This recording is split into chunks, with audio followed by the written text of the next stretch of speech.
If you look at the team records heading into this Sunday's Okanagan Sun matchup against the Vancouver Trojans, it doesn't look like much of a matchup at all.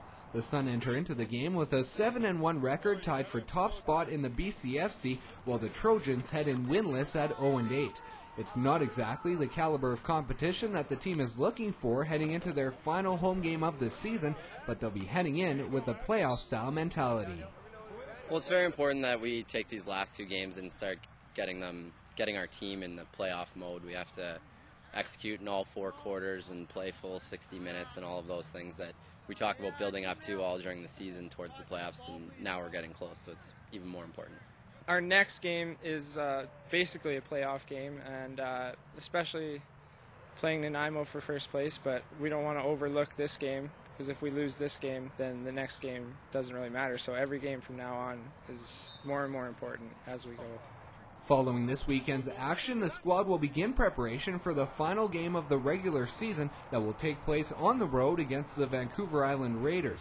It will be the most important game of the season, as it will decide first place in the BCFC and which team will have home field advantage throughout the playoffs.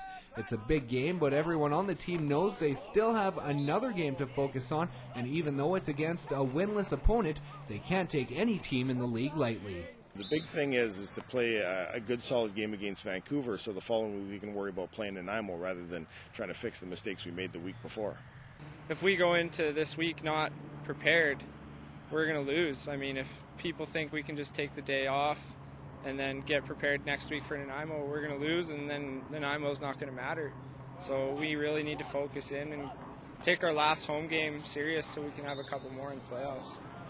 The Sun head into Sunday's matchup as a confident group after a convincing 26-10 victory over the Victoria Rebels last weekend. At this point in the season, the coaching staff are focused on building off of each win and playing their best football heading into the playoffs.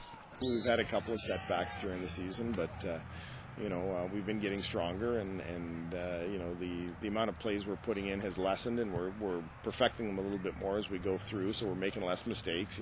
When we're on, and when we're off, we're off. We handled Surrey the first time we played them very handily, and then we lost to Surrey in a game where we really didn't play well at all. So we have to make sure that we're ready to play each and every week, and that we're ready to play all four quarters every week and play them effectively and play them well, not just show up, because showing up won't cut it come playoff time. The Sun face off against the Vancouver Trojans this Sunday at the Apple Bowl. Kickoff is 2 p.m. For more information, visit OkanaganSun.ca. Reporting for Shaw TV, I'm Brendan Osborne in Kelowna.